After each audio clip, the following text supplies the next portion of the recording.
Welcome and good morning. My name is Nina Kuzniak. I'm your actually not even a ministerial intern anymore. That recently wrapped up for me. I'm a pulpit guest today, and it is my pleasure to be here with each of you. Thank you. Our worship associate this morning is Zena Taylor. It's great to work with you, Zena. Thank you for your help today. And thank you each for being here today with us, whether you are joining in the pews today or online. We are very happy to see you and to be with you. A couple announcements before we get going today. The lunch bunch today will be at 12:15.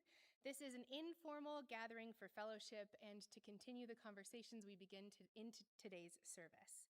All are welcome to join, and so if you are a little new around here and would like to get to know us a little bit better, we invite you to join the lunch bunch. Check the poster in the gathering place to find out where we're meeting today. Between the service and the lunch bunch, we will share coffee and conversation in the gathering place, which is right outside the sanctuary.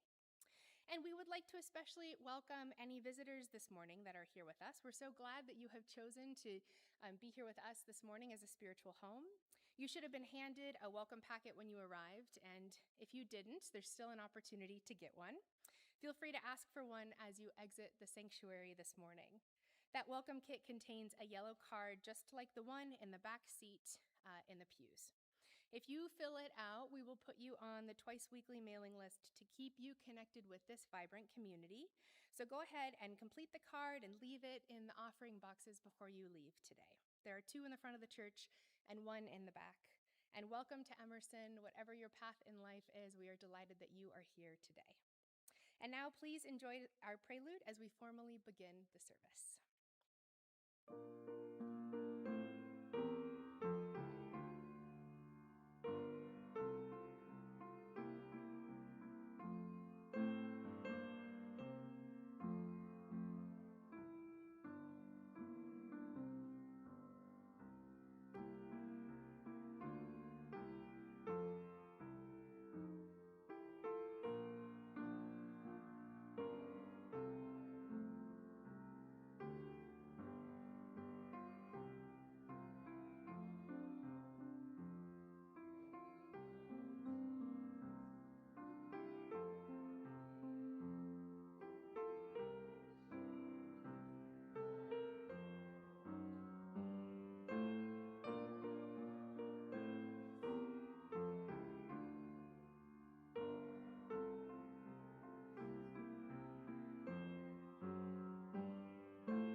And now we transition into our sacred time together, a time of reverence, a time of attention, a time of intention. I invite you to join us in this time marked by the lighting of our chalice flame. I'd like to invite David Bosserman to come forward and light our chalice flame in the sanctuary. And I invite those of you at home to light a candle where you are, to join us in spirit. Each week, we hear words of wisdom when we light our chalice. This week, those words come from Craig Rowland. Craig Rowland, who uses he/him pronouns, has been a member of the Unitarian Universalist Congregation of Salem, Oregon, since 2015. And there, he's dedicated to fostering an inclusive and connected community. Please join me in reading the words as they appear on the screen. As we light this chalice, may each breath remind us of the sacred rhythm of life, the pulse of creation, and the power we hold to shape the world around us. Emerson is a beloved community of faith, reason, and affection. We welcome all to grow in mind and spirit as we build a better world. We do this by gathering to seek, learn, and grow, and in the course of our work, to promote love among each other, our congregation, and the wider community here in Houston. Whether you're here in the sanctuary or joining us on Facebook, we welcome you. Please join me in our welcoming on the screen. Whoever you are, wherever you come from, wherever you find yourself on your life's journey, whichever your pronouns, whether you've walked in or rolled in or dialed in, whomever you love, you are welcome here. And now we have our presentation of This Week in Unitarian Universalist History with Richard Cummins. Thank you, Zena. Good morning. This week in UU history, I've selected items from Frank Schulman's book about three very famous men. On July 4th, 1826, John Adams was 90 and Thomas Jefferson 83, the second and third U.S. presidents, respectively, died on the same day. Exactly 50 years earlier, the 13 colonies heard the first public reading of the Declaration of Independence, of which Jefferson was the author and Adams a primary editor.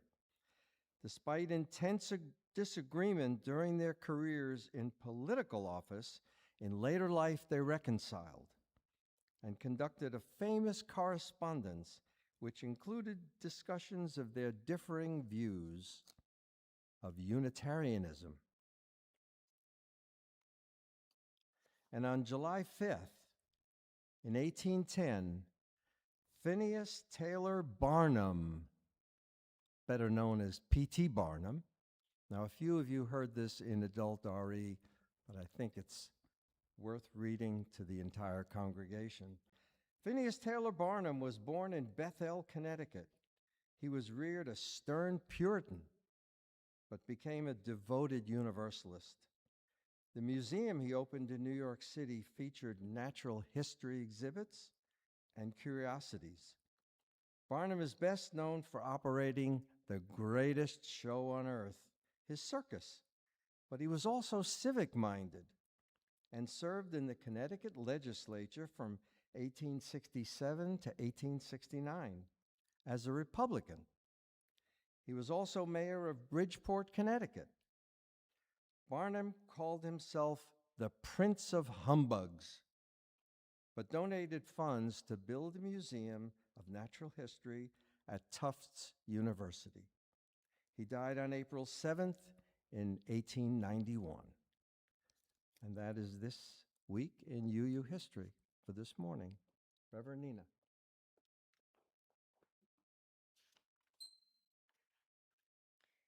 Each time we are gathered, we hear words from one of the 6 sources of Unitarian Universalism. Today, we hear words from Peggy Clark, minister of the First Unitarian Society of Westchester in Hastings on Hudson, New York. This is called Equality in a Sea of Inequality. When this country was founded, the aspiration was high.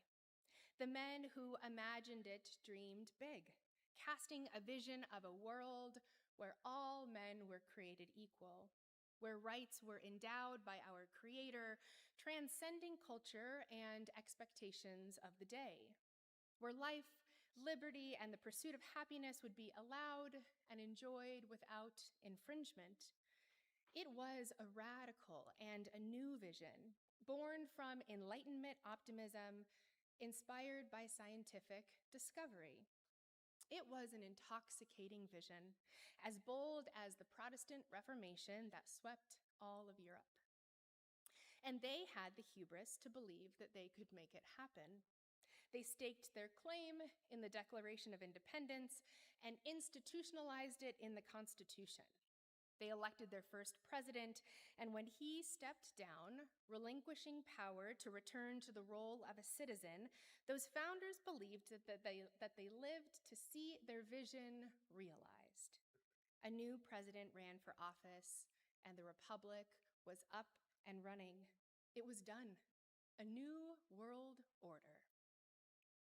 Those men weren't distracted by the genocide that they inspired, or the enslavement of other people they required for this nation to be born. They declared equality while swimming in a sea of inequality. When they declared all men were created equal, they meant white Protestant men. They didn't mean women. They weren't including Black people who'd been enslaved or those who were free. They didn't include Catholics, Jews, or people who didn't own land. They were so proud of their inclusivity, so inspired by their cutting-edge philosophy that they had no idea how narrow it was, how constrictive, how small a vision. The men who wrote those words were calling into being a more perfect union. They were establishing justice, ensuring domestic tranquility, securing the blessings of liberty. They believed that they and the men of their generation would will this new nation into being. They would establish the structures required for such a grand vision. Then they would test it. Then it would be done. They didn't realize it would require many more people, many different voices. They didn't know how many generations would have to be a part of the creation of that dream, how long it would take before the nation that they imagined would be made manifest. The soul of America has yet to be born. And now, with our chalice lit and our hearts and our minds centered, we invite you to join your voices with ours in the celebration by singing a hymn. You may stand if you're comfortable doing so, or you can stay seated, but please help us raise our voices and sing. Our opening hymn is number 170 in the Great Hymnal, "We Are a Gentle, Angry People." We are a gentle, angry people, and we are singing for our lives. We are a gentle, angry people, and we are singing for our lives.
Each time we gather, we ask your help in fulfilling this church's mission.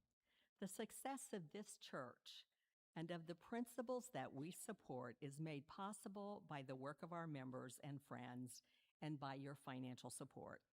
We honor that support by striving to live the mission of this church fully and wholeheartedly. Here at Emerson, this collection goes not to funding our work, which is funded through our pledges of financial support. This collection each week goes to fund the work of important partners of Emerson who, in our opinion, live out our Unitarian Universalist values in our community and in the world beyond our community.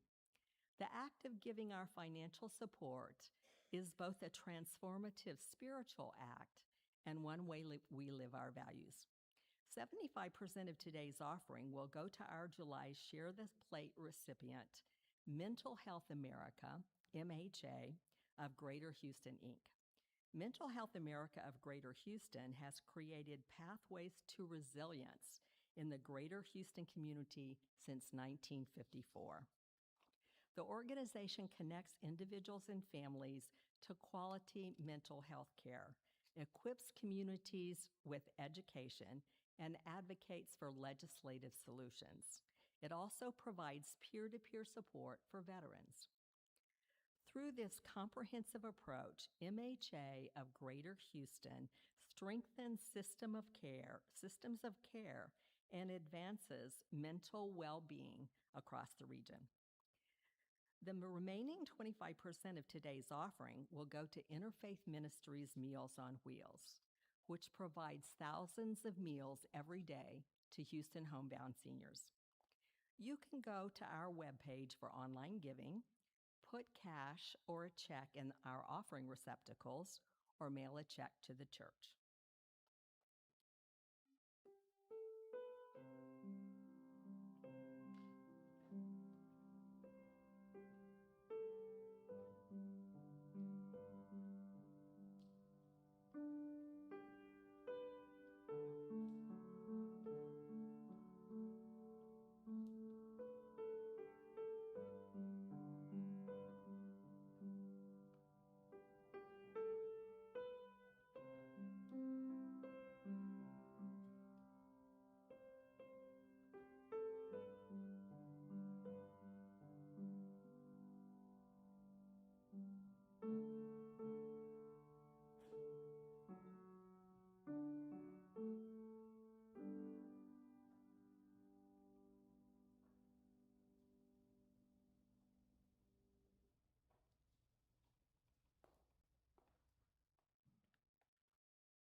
Friends, we reach now the time of stillness, of meditation or reflection or prayer. So I invite you to feel yourself settle. Feel the chair holding your body and imagine the earth holding you. Move in any ways that you need to get comfortable, to find ease, to find stillness, to feel support. Notice anywhere that you may be holding tension in your body. Your brow, your jaw, your shoulders, your hands, your toes. Send care to those parts of your body, and to the best of your ability, let that tension go.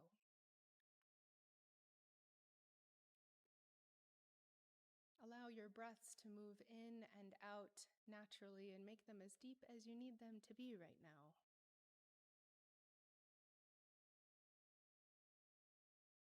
Imagine the sun peering out from behind a cloud, warming your skin, washing gentleness over your body.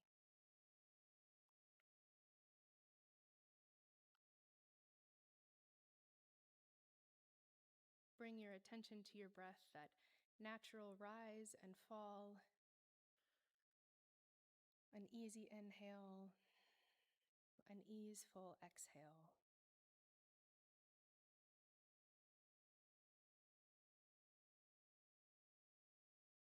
offer some shared breaths.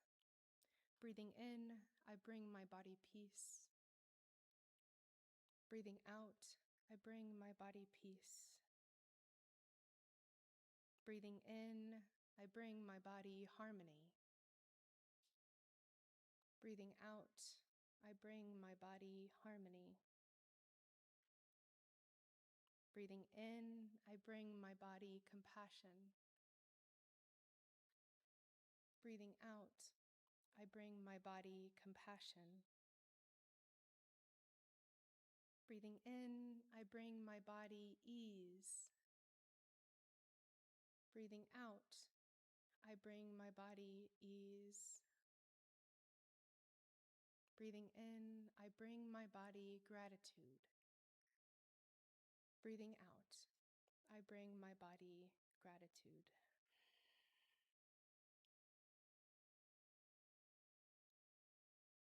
In all the tumult of life, we can always return to the cycle of our breath and the beating of our hearts.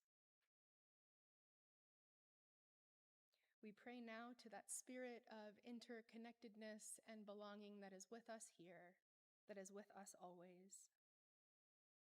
Spirit of life, be with us as we remember who we belong to, ourselves, each other, and our shared future. Witness our work of healing through love and justice. Carry us with tenderness as we forgive and are forgiven. And let us know and be known by those who carry us in love. Amen.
The words for our second reading today come from Timothy Snyder, a professor of history at the University of Toronto.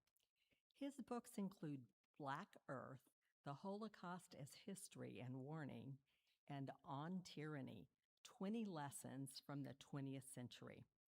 An excerpt from On Tyranny by Timothy Snyder. History does not repeat, but it does instruct. As the Founding Fathers debated our Constitution, they took instruction from the history they knew.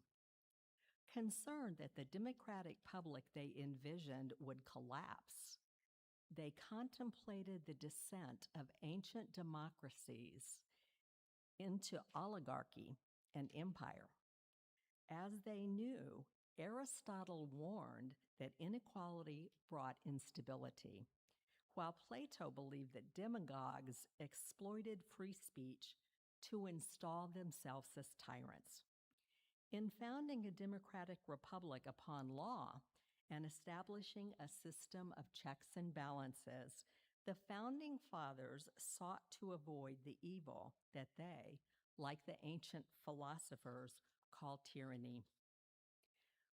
We might be tempted to think that our democratic heritage automatically protects us from such threats. This is a misguided reflex. In fact, the precedent set by the founders demand that we examine history to understand the deep sources of tyranny and to consider the proper responses to it. Americans today are no wiser than the Europeans who saw democracy yield to fascism, Nazism, and communism.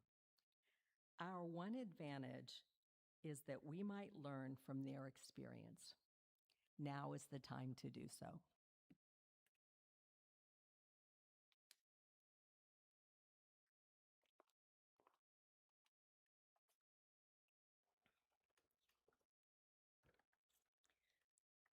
In 1982, a young Texan named Gregory Watson was 19 years old. 193 years earlier, when Gregory and his mom and his grandmother and his great-grandmother were still disorganized stardust, the very first United States Congress gathered with the incredible task of supporting the operations of a brand new government.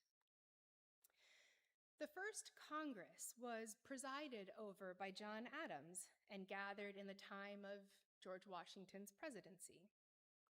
On September 25th, 1789, the Congress submitted 12 proposed amendments to the states for ratification. 10 of them were ratified and became our Bill of Rights, which guarantees some of our most precious freedoms, including our right to say and write and practice what we want, to arm ourselves, to form communities, and more. The other two amendments, one was about congressional pay and the other was about determining the number of seats in the House of Representatives, they were not ratified at the time and therefore sat, gathering dust, while the new country pressed on. Now back to Gregory Watson, who in 1982 was a sophomore at the University of Texas at Austin. For a paper in his government course, he called upon one of those dusty amendments that was never ratified by the states. That unratified amendment reads, "No law varying the compensation for the services of the senators and representatives shall take effect until an election of representatives shall have intervened," which just means that Congress cannot vote to give itself a raise until after an election, giving the constituents the right to decide if they deserve it. That original amendment was written by James Madison almost 200 years earlier.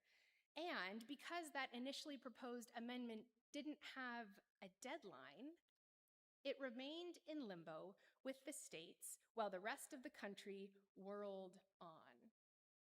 Gregory Watson focused on this amendment in limbo in his paper. He got a C on the paper. The non-enthusiasm of his professor lit a fire under young Gregory, and utilizing that seemingly endless well of energy that exists in all of us that's called, "Well, I'll show them," he thought to himself, "I'm going to get that thing ratified."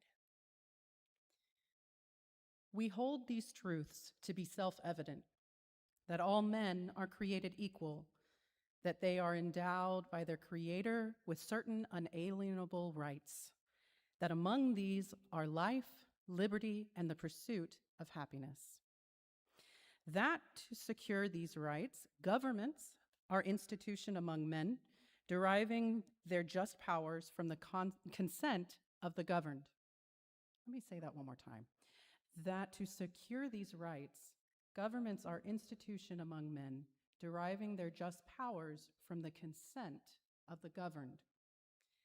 That whenever any form of government becomes destructive of these ends, it is the right of the people to alter or to abolish it, and to institute a new government, laying its foundation on such principles and organizing its powers in such form as to them shall seem most likely to affect their safety and happiness. Now, the engine of American patriotism might have you believe that the pursuit of life and liberty and happiness is uniquely American. The truth is, these endeavors connect us to nearly every other people to have ever gathered, lived, and hoped together, taking the present moment into their hands and feeling the urge and the hope to make something beautiful. When the delegates to the Second Continental Congress coalesced in a very hot assembly room in Philadelphia, they were definitely holding a moment in their hands. The Declaration of Independence is a document of freedom. And part of what guided this document of freedom was a list of grievances that the colonists held against the actions and decisions of King George III. It seemed that they were subject to the very human experience of deriving what you want from knowing what you don't want. This list included grievances like the king failing to share power fairly with those who actually represent the people, trying to control who's permitted to immigrate, removing elected leaders that he didn't personally like, controlling the judiciary with financial bribes, establishing a military to serve his needs, depriving the colonists from what we now call due process, and weaponizing bureaucracy. It sounds a little bit like the political situation today, don't you think? So, like a teenager finally claiming emancipation from an abusive parent, the men that we now often refer to as our founding fathers claimed sovereignty for the 13 colonies. And on July 4th, 1776, 250 years ago yesterday, the Declaration of Independence was adopted unanimously. It was, to use our language, a covenant between the nation builders and the future that they desperately hoped was possible. History is, as always, anything other than tidy. While the men who gathered in Philadelphia were claiming independence on the grounds of governing oneself, the southern frontier was awash in new religious fervor. Ideas like rationalism and Unitarianism were being rejected in favor of evangelicalism and the belief that Christ's return was imminent. Now, in this southern frontier, worshipers from afar gathered at camp meetings where itinerant preachers delivered the good news, and that news was that man was spiritually equal before God. This was a revolutionary thought at the time. It remains a revolutionary thought today. And so for that moment, black and white, free and enslaved, gathered in fellowship in hopes of transforming their new world.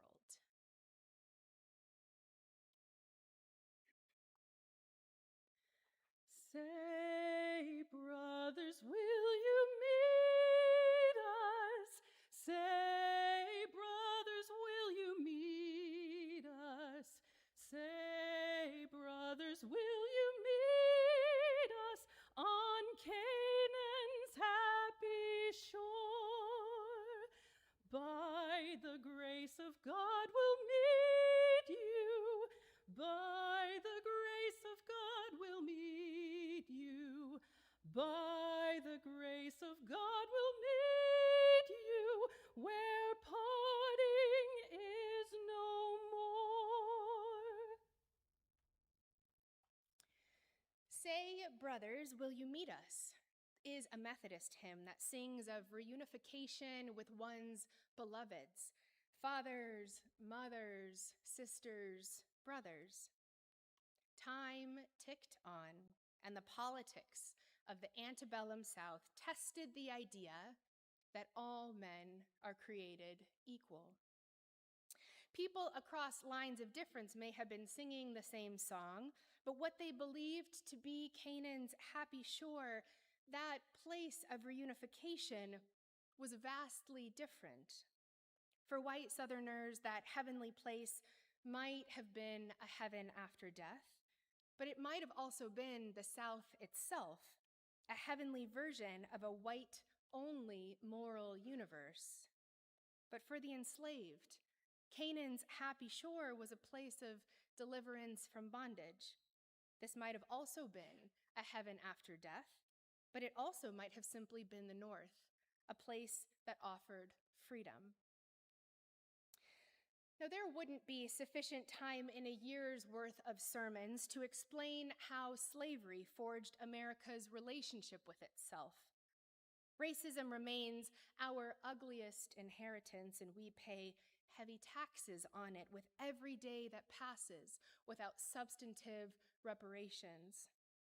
The over 12 million Africans forced into the transatlantic slave trade made the implicit explicit in knowing just which men were created equal. By 1859, the new republic was like a tinderbox. 83 years after the Declaration of Independence was signed, Americans were no longer united simply against one shared enemy across the pond. And abolitionism crossed lines of race and sex, of class and politics and faith. Some wanted the end of chattel slavery on the basis of humanitarian ethics. Others held less savory motivations, like safeguarding white labor protections and encouraging capitalist expansion. In October of that year, John Brown led a raid on a federal arsenal at Harper's Ferry with a small army of blacks and whites intending to start a slave liberation movement that would spread south. Brown believed that he was an instrument of God, raised to strike the death blow to slavery in the United States. The revolt did not end slavery, but it did rain sparks down upon that tinderbox. John Brown hung on December 2nd, the first person executed for treason against a state in the United States.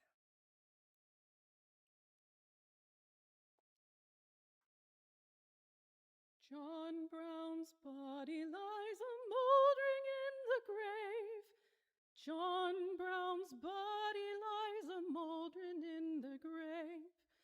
John Brown's body lies a moldering in the grave.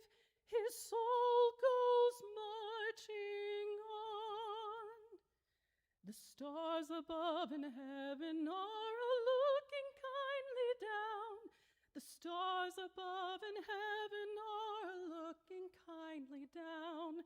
The stars of heaven, they are looking kindly down on the grave of old John Brown.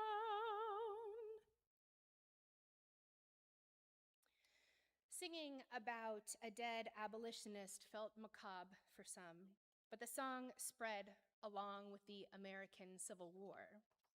With the name of the hero of Harper's Ferry on their lips, Union soldiers marched, many to their death, on behalf of the idea that all men are created equal.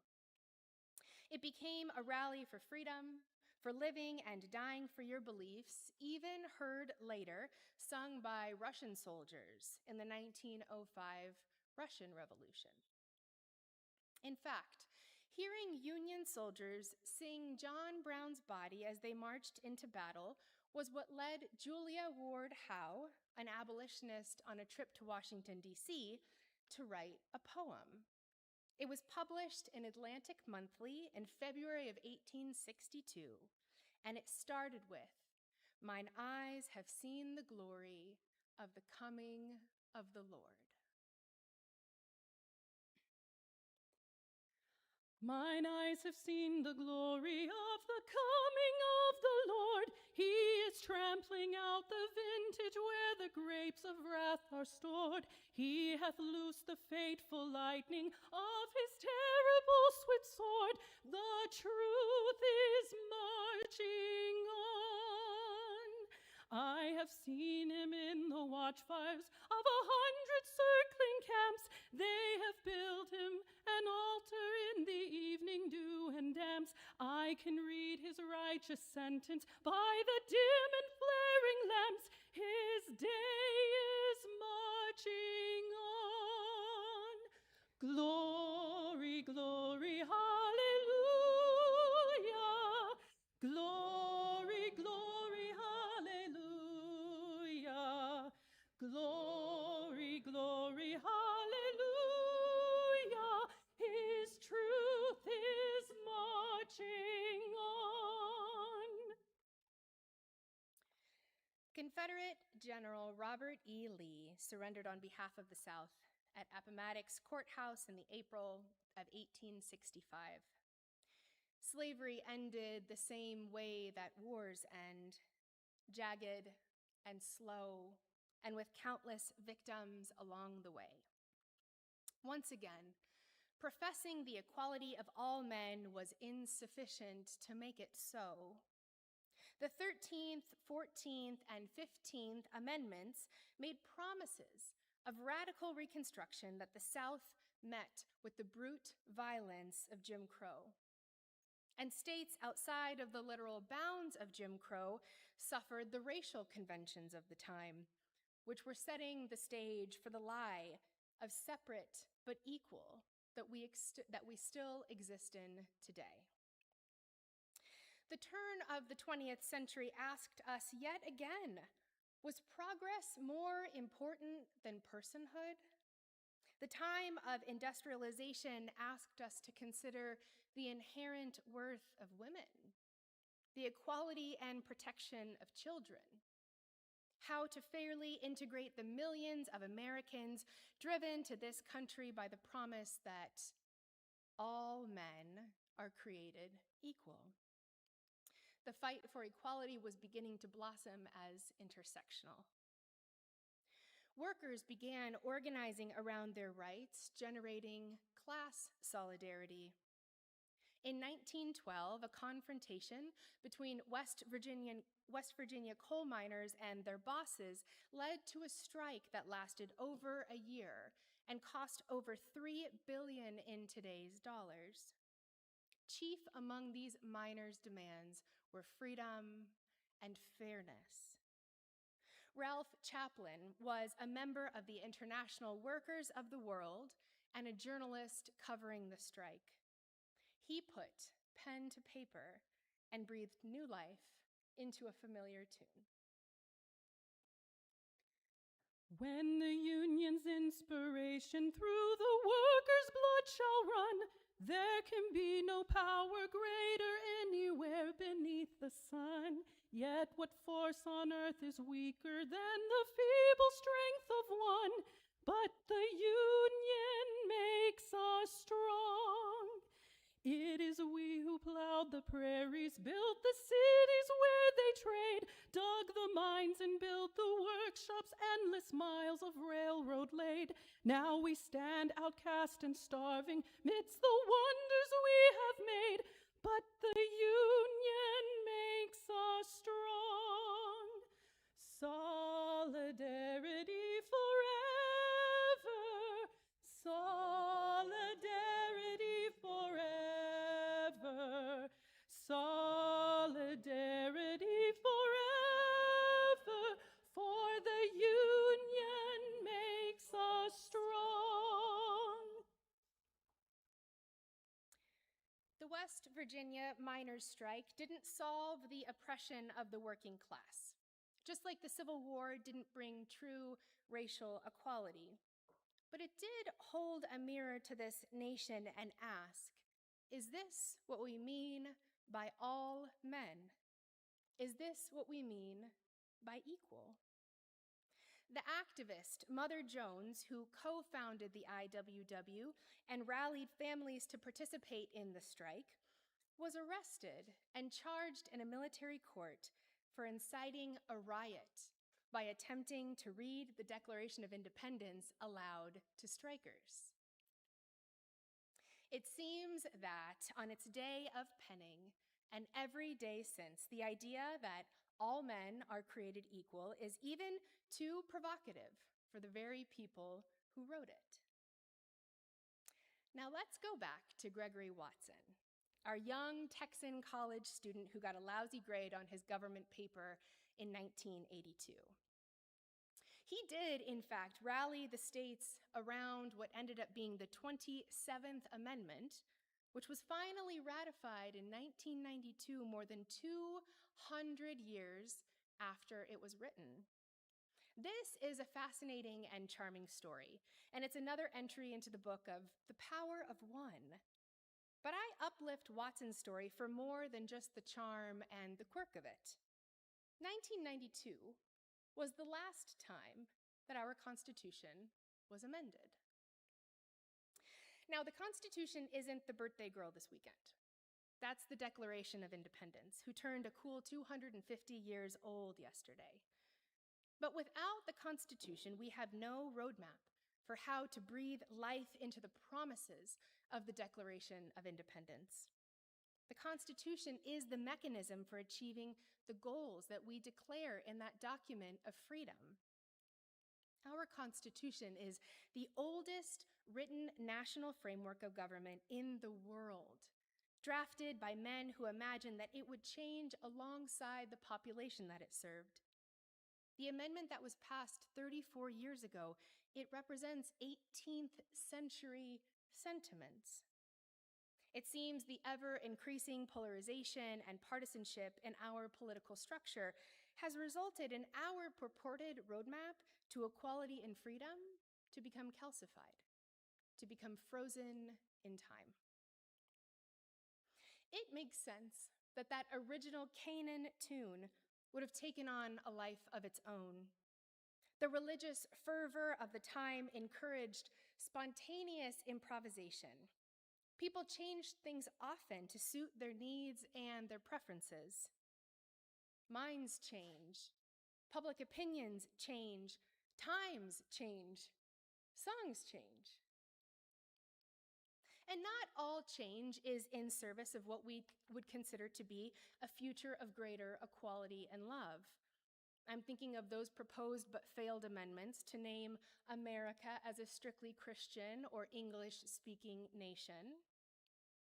But it seems that the price that we are paying today is that of failing to change.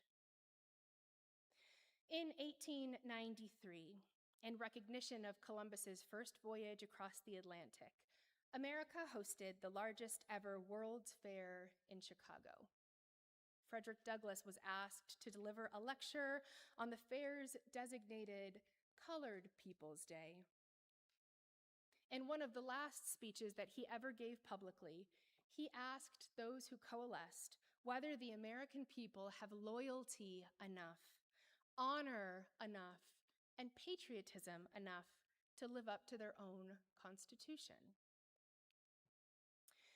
The American science fiction writer Octavia Butler was not a Unitarian Universalist, but she has been referenced and read and uplifted so many times in our spaces that perhaps we can offer her a posthumous membership in our community. In her 1993 dystopian novel, Parable of the Sower, a young Black woman suffers through climate catastrophe in an America ruled by a fascist Christian nationalist president who runs his campaigns on the slogan, "Help to make America great again." The through line of that book, written in 1993, is change and our orientation to it. Here is the most well-known refrain from the novel, perhaps familiar to you. All that you touch, you change. All that you change, changes you. The only lasting truth is change. God is change. We claim transformation as one of our 7 values, and we define it as our willingness to adapt to a changing world. Together, we covenant to collectively transform and grow spiritually and ethically. Our openness to change is fundamental to our Unitarian and our Universalist heritages. We recognize that we are never complete and never perfect. This weekend, we celebrate the birthday of an incendiary document that rejects tyranny and guarantees equality, and it calls on all to either consent to the mechanism of government or reject it wholly and replace it with something better. The tyranny was never fully cast out. The equality was never fully applied. And we, as a people of change, exist in a long and strong lineage of those who look power in the eye and say, "We dissent." The Declaration of Independence is an aspirational covenant written by imperfect men who had as little ability to see 250 years into the future as we have today. In 2037, our Constitution will celebrate her 250th birthday. What do we hope will be true then? We don't need to see the future. We only need to build an altar to that God of change in our minds and our hearts, to light candles for our brave and creative ancestors, to call upon their strength and their faithfulness as we dream of new ways of being truly free and equal together, to breathe new fire into the knowledge that all people are created equal. It is our turn to write a new song. May it be so. So in the spirit of new songs, our closing hymn today is called All We Have Is One Another, and I wrote it with my mom, actually. So you're invited to rise in body or spirit and sing along. It's this same song that has been familiar that Julia has sung, and I hope that maybe you're inspired later to contribute your own song.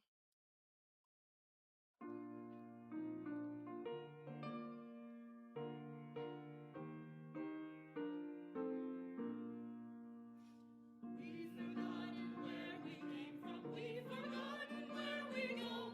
We've forgotten that we all need love and nurturance to grow. May we fix our gaze upon all that we've set our hearts aglow. The future's in our hands. All we have is one another. All we have is one another. All we have is one another. The future's in our hands. The hands that build the walls are those same hands that knock them down. And if we can dream of more, then we can dream of standing down. There's plenty room for everyone. Now come and gather round. The future's in our hands. All we have is one another. All we have is one another. All we have is one another. The future's in our hands. We're bright and true and faithful to the practice of our lives, spreading care and love and fairness, making room for all to thrive. Others they won't say we're perfect, but they say by God we try. The future's in our hands. All we have is one another. All we have is one another. All we have is one another. The future's in our hands.